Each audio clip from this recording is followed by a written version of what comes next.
Hey guys, Luke here, and a bit of a change of scenery for today's video, but we're going to be talking about State of Origin 2020, Game 1, the Queensland Maroons victorious over New South Wales Blues, 18-14, in what, I'll be honest, was a pretty lackluster game.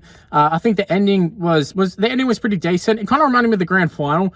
Just the vibe was a little bit weird. Seemed off, especially for a State of Origin, and considering how hyped State of Origins normally are. I think everybody's usually pretty pumped up. But like I said in my preview, I work at a bottle shop, and I can generally get a grasp of how excited people are for a State of Origin game. And look, there just wasn't too much talk about it. But look, I'll talk about the result. The Queensland Maroons picking up the victory, which I described in my preview video.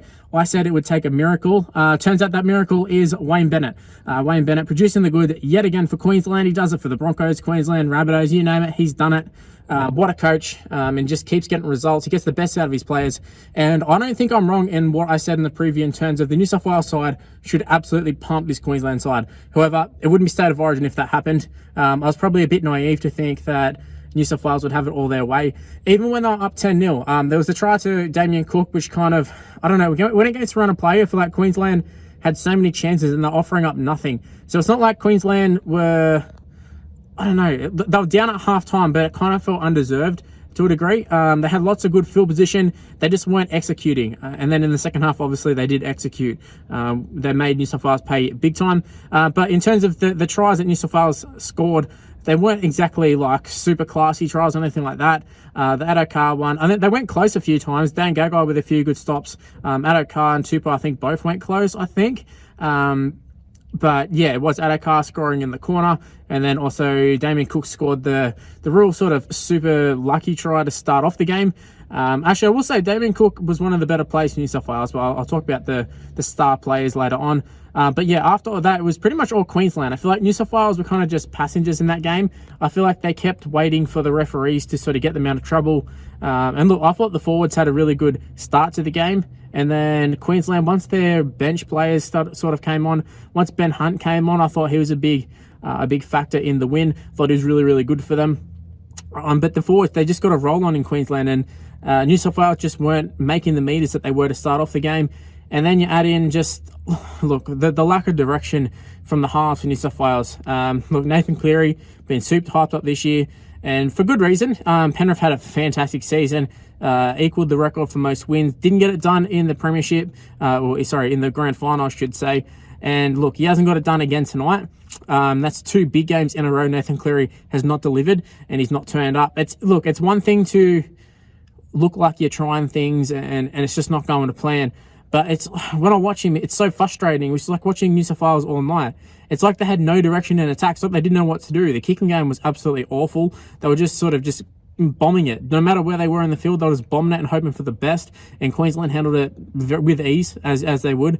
Look, they might not be the best of players, but at the end of the day, they're playing State of Origin for a reason. And look, whether they're the first string, second string, third string Queensland side, they're going to step up in State of Origin. It's just what always happens, and New South Wales should have known. And look, the fact they went out there with what looked like no game plan at all, apart from pass it to Tedesco and hope he can run through him, and then also be like, well, if Damien Cook, maybe he can run through him as well. Apart from that, offered absolutely nothing. It took right to the end of the game before it looked like they played any sort of decent football, and that was when they were chasing points, and they did happen to get that try, but it was just too late. I know there's a lot of controversy about, the referee called it early. They didn't call it early. That happens a lot. It's not the first time this has happened. I think it's kind of known. I feel like New South Wales fans just don't want to acknowledge it.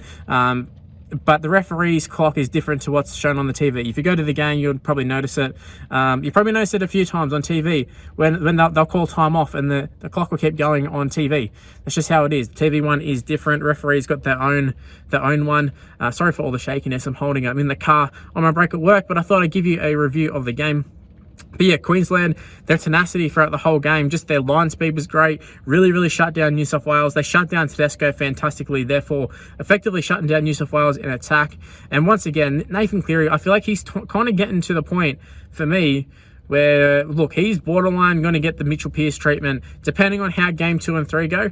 Look, in the first two series, he was talked about as being a guy who sort of just plodded along and benefited from James Tedesco and a few others around him doing the work, James Maloney being one of them, and he was just there. His defense was pretty good, but that was about it. And look, he really has not made his case any better. We thought that with Maloney gone, it would be his time to step up. He's stepped up in NRL, and then this happened. It's very, very frustrating as a Blue supporter. We've been looking for that halfback to just come along and take the game by the hands, like Queensland have done, like your Cronks, like your Thurstons and Lockyers and all that. And unfortunately, Nathan Cleary and Luke Keary both didn't do it. I thought Luke Keary was the better of the two in defence, maybe not. He got exposed pretty badly there. But the person who did get exposed pretty badly was also another half, which just makes it funny to me because all of the talk about, who's going to be picked in the side. Jack White was someone who I thought was a must. And look, he just didn't have a good game. There's no other way to put it. He was absolutely shocking. Missing tackles left, right, and centre. Missing tackles that led to a couple tries. Also, I will say the other centre, Gutherson, didn't play too well either. I think Gutherson might have just played himself out of a New South Wales spot because I can't see them dropping Whiten. Whether they move Whiten to 5'8" is a whole different story. I don't know if they're going to move Keary, or I don't know what New South Wales exactly going to do. I know what I would do, but it's just a matter of what Brad Fittler does, because I don't see him making a host of changes, but you never know. I feel like there's a lot of changes the Blues need to make. I think they definitely need some proper centers, not some makeshift centers. We got to see what some actual centers could do. In the sense, look, Kurt Capewell is not an actual center, so maybe that doesn't make sense, but he absolutely destroyed Gutherson to set up that try, and he had a fantastic game. I'd say he was right up there for man of the match. I don't know if you give him man of the match. I thought Dan Gagai was outstanding as well. There was a couple of guys who were really, really good. Cherry Evans controlled the game in the second half, got them going. Had an absolutely shocker of a first half, but it got them going in the second. But yeah, there was a lot of good plays for Queensland, but especially their backs. I talked in the preview, I said, I think the game's going to be won with New South Wales backs. I thought New South Wales had the stronger backs. I thought they were going to, get on top of them. I thought Jack White was going to run through them. I didn't really think about Gutherson, but I thought the others, Tupou and Addo-Carr. I thought Addo-Carr was very, very good. Tupou was solid apart from the error he made. The problem is these errors that they're making were very, very costly ones. Same for Gutherson. They weren't absolutely terrible throughout the game. Just the errors they made were costing the game, essentially. Gutherson with his huge palm, on the receiving end of a huge run from Capewell. Also, that kick from Capewell, absolutely fantastic as well. Very, very impressed with Kurt Capewell. I was here sort of saying, I was kind of mocking him in a way, saying he was like a third string second rower for the Penrith side, and here he is starting at centre. But I genuinely think he was a better player than anything Brenko Lee would have done. Brenko Lee, I think, would have been fine, but Queensland did defend quite well, especially out on the edges. New South Wales had a few chances, but nothing really doing. But yeah, there definitely needs to be a lot of changes. I thought the refereeing was okay. I know I guess talked about a lot in Origin. Look, the referee didn't decide the game. What I will say though is that the penalties definitely did dry up in the second half, and whether that's the referee sort of putting the whistle away or whether it's just it being a bit of a cleaner game, I don't know. But I feel like New South Wales definitely lacked the punch off the bench. It doesn't help when Cameron Murray gets injured virtually seconds after going on, and then you factor in that he came on for a head knock from Boyd Cordner, and I've got to say that the head knock for Boyd Cordner, that was a bit strange how he was able to come back on with how many concussions he's had in his career as of late, and that's not even over his career, that's as of late. I think it's definitely dangerous, and I wouldn't be surprised if more comes out about that. But yeah, the whole Boyd Cordner, Luke Keary, I said in the lead up that I was worried about concussions, and yeah, it definitely didn't go well. I mean, even Luke Keary, he had like a dead arm or something early in the game. I remember New South Wales under the pump, set after set in the fence, and they finally held on. And Luke Keary just literally drops the ball from dummy half, and they said it was due to a dead arm. I don't know if it was, but that's what they said. So I don't know. I feel like Luke Keary is definitely injury prone. I wanted him in the New South Wales side. I still think I do. Look, to be quite frank with you, out of the two of them, I would drop Nathan Cleary.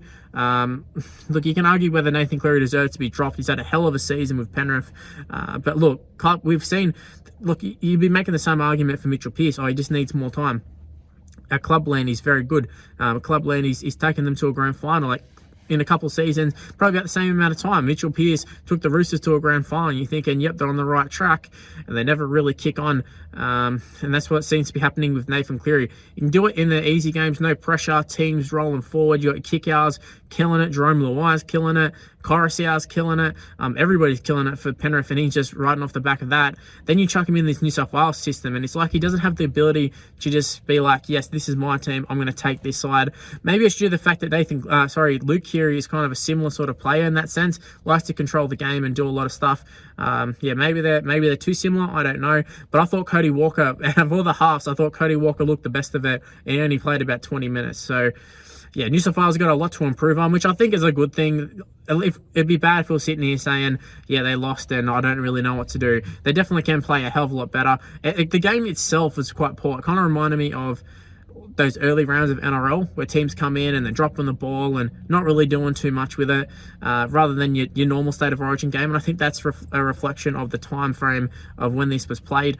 Obviously, players have not played for a long while, or they're kind of out of playing mode. They're not used to it. When they're in the middle of the season, all the talks about Origin, they're all hyped up for it. It's probably not the case this year, especially being back in the bubble. They're probably not happy about that.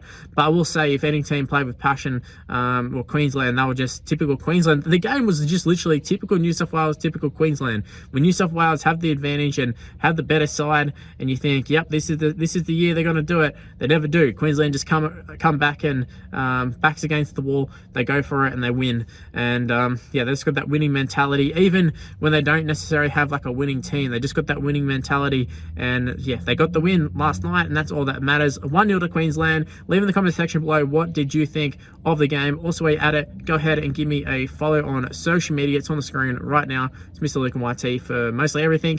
Mr. Luke for Facebook. And also make sure to give the video a like and subscribe to the channel if you're new around here. It is quite important as well you turn on the notification bells, let you be notified when I've uploaded, because yeah, I'm very consistent at the moment. For the first time in a long time, I've been consistent with the upload. So yeah, it'd be much appreciated if you could do that. And guys, like I said, leave in the comment section below what were your thoughts of the game. What changes do you need to make? Do Queensland need to make changes? Do they go with the exact same side? Say like Branko Lee, does he come into the side or does he stay out? Do they keep a winning side? There's a lot of things to be talked about. So you may as well do it in the comment section below. And guys, that's where I'm going to wrap up the video. Thanks for watching. I'll see you next time. Bye guys.